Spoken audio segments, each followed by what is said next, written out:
रोचक कहानी रोजाना में आपका स्वागत है। कहानी का आरंभ एक छोटे से गांव से होता है, जहां लोग अपने अपने कर्मों के हिसाब से जीवन जी रहे थे।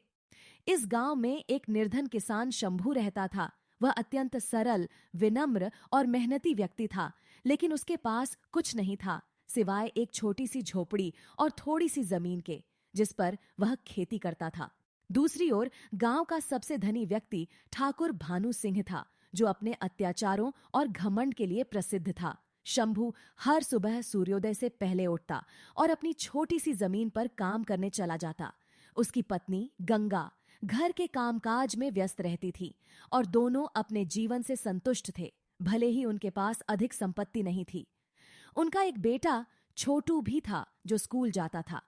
गांव के लोग शंभू को उसके सीधेपन और ईमानदारी के लिए पसंद करते थे, लेकिन कोई भी उसकी मदद के लिए आगे नहीं आता था। वह हमेशा दूसरों की मदद करने को तत्पर रहता था, चाहे वह किसी की फसल काटने में सहायता हो या किसी की बीमारी में मदद करना। दूसरी ओर ठाकुर भानु सिंह ने अपने धन और ताकत के बल पर गांव के लोगों को डराया हुआ था। उसने अपनी संपत्ति बढ़ाने के लिए कई अनैतिक कार्य किए थे। उसने शंभू की जमीन पर भी कब्जा करने की कोशिश की, लेकिन शंभू ने उसे मना कर दिया और कहा, भगवान ने जो मुझे दिया है उससे मैं संतुष्ट हूं। समय बीतता गया और शंभू की मेहनत रंग लाने लगी। उसकी फसलें अच्छी होने लगीं और वह धीरे धीरे समृद्धि की ओर बढ़ने लगा। उसकी ईमानदारी और मेहनत का फल उसे मिलने लगा।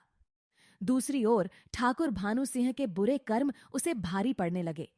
उसके पास जितनी संपत्ति थी वह धीरे धीरे घटने लगी। उसके खेतों में फसलें खराब होने लगीं और उसकी सेहत भी बिगड़ने लगी। गांव के लोग भी ठाकुर से कतराने लगे थे, क्योंकि उन्होंने देखा कि उसके बुरे कर्मों का परिणाम अब उसके जीवन में दिखने लगा था। लेकिन ठाकुर ने कभी अपने बुरे कर्मों से तौबा नहीं की। वह अब भी अपनी ताकत का गलत इस्तेमाल करता था और गरीबों को दबाने की कोशिश करता था।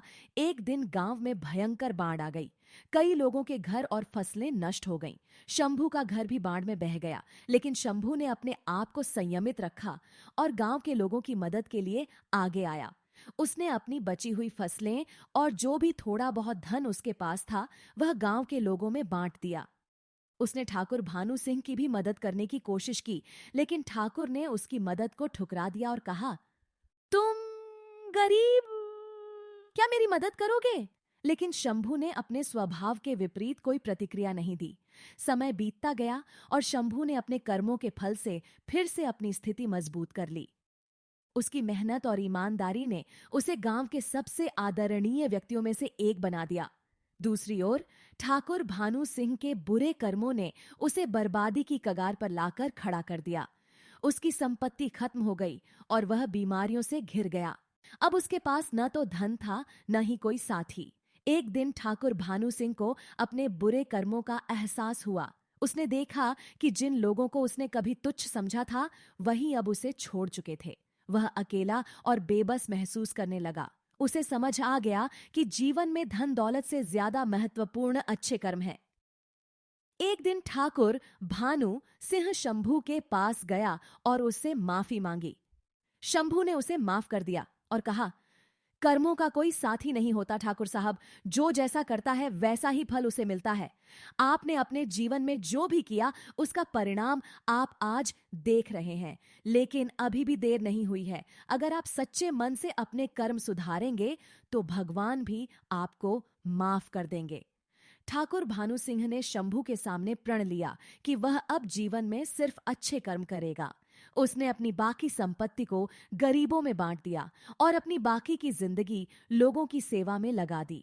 गांव के लोग इस बदलाव को देखकर चकित थे, लेकिन उन्होंने ठाकुर के इस नए जीवन को स्वीकार किया। अब गांव में शांति और समृद्धि का माहौल था।